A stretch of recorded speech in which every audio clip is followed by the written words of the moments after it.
This project came out of a conversation with my executive, John Miller Monzone at CMT. He had seen a movie I made maybe 15 years ago called Speedo. I shot it at the Riverhead Raceway in Long Island. It's about a demolition derby champion and kind of a crazy verite documentary, a kind of real-life Burt Reynolds. And I think when John was thinking about the legacy of this movie, Smoking the Bandit, Speedo popped in his head, and he had just seen my movie The Overnighters, which has nothing to do with anything in this film, but he reached out to me, and we started this conversation, and I wasn't really sure what the film was going to be, or could be, but I went away and realized I knew almost nothing about Hal Needham other than that he had directed this film, and discovered he had this extraordinary relationship with Burt, and I went back to John and I said, it's a buddy movie about a buddy movie.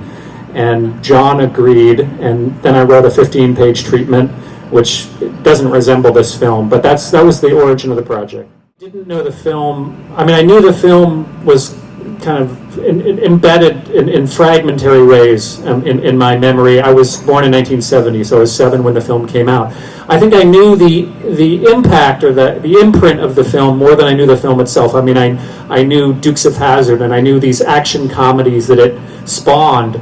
But the film, the story of the film, Burt Reynolds, the arc of his career, Hal Needham's own career, I knew almost nothing about. I mean, for all I knew, Burt kind of sprang fully sort of emerged, fully formed in Deliverance. And in fact, he had this whole career, 15-year career before that, struggling to get to that place. And I wanted to tell that story, but I knew that the making of Smokey was kind of the framework of the film. And I knew that the story could go much further. Of course, Burt made very good work in the 80s and Boogie Nights in the 90s. But I knew that, I think it's a trap of a biography to try to do everything. And I wanted to end this story in 1977. I mean, I didn't really see a way to make the film I wanted to make without Burt's cooperation. And we approached Burt and he said no. And then we approached him again, and I think we're able to communicate more completely what the film was that we wanted to make. And Burt, I was surprised that no one had made a documentary about Burt, because in the 70s, as you see in the film, he really was, many of you are maybe too young to remember, and I was not that old in the 70s, but like a comet streaking across the sky, an extraordinary character and transformative actor in that decade, and I think what he embodied. And there's a whole other film to be made, which we didn't make, which is, I think, about Burt's position as a Southerner and what was happening in the South in the 1970s. But we approached him and said, look, we want to talk about your relationship with Hal and this film that kind of, is your defining work. And he responded, and we went down to Florida and discovered not only was he really quite receptive and let us hang out and watch him teach acting, which was kind of a film unto itself, but a very different kind of film. But he had this archive, which he said, just have at it. And it was like floor to ceiling, really quite disorganized but extraordinary.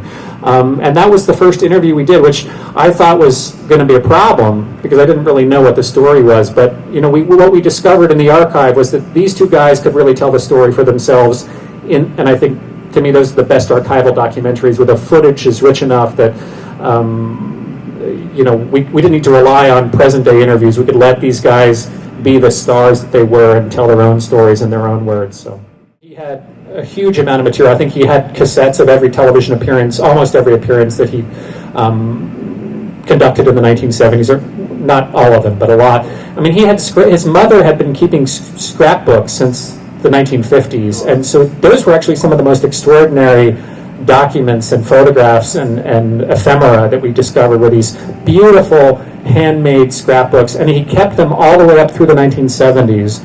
And in fact, I think somebody should publish a book that's Burt Reynolds scrapbooks. I mean, they tell the story of his life in a very intimate, very personal way. They would be illustrated, drawn upon, it was really a kind of a nightmare sifting through all of that. And I also need to acknowledge the brilliant work of my editor, Aaron Wickenden, who is very, he's just a great editor with music, and he's very funny. And this, after the Overnighters, I was like, kind of depressed, and I wanted to make a movie that made me laugh, and Aaron and I and our co-producer Danny Breen and Amanda, we had a great time, fun time cutting this film, and I wanted to make a fun film. You know, what was important was to present these guys not just as iconic stars, larger-than-life characters, but human beings, and really excavate their relationship. And the fact is they were actually quite private about it, and they didn't talk about it publicly much. And of course we had the advantage of being able to talk to Burt present day about that relationship. But in fact, I think, you know, Hal protected Burt, and Burt was just very protective of Hal in his own way. And so I think a lot of the work was to, and a lot of the desire to bring in their backstories was to show what was at stake for them. That of course it wasn't destined to succeed, and that they risked a lot in their relationship and their professional lives to make this film, and it was a great folly, but it worked. And I just thought, if you've never seen Smokey and the Bandit, and even if you don't know much about Burt's career or Hal's career, you can appreciate a story about two guys who kind of went out on a limb for each other, and the ways in which, like a classic buddy movie, this true story really kind of followed that trajectory of guys who kind of met in this unusual way and became fast friends, and then, you know, kind of went off and did their own things, or tried to in different ways in the 70s, but realized that they had a destiny that would bring them back together to have this child, Smokey and the Bandit. Burt came out and came to the premiere and was really a great supporter of the film. I think he's really happy with how it turned out.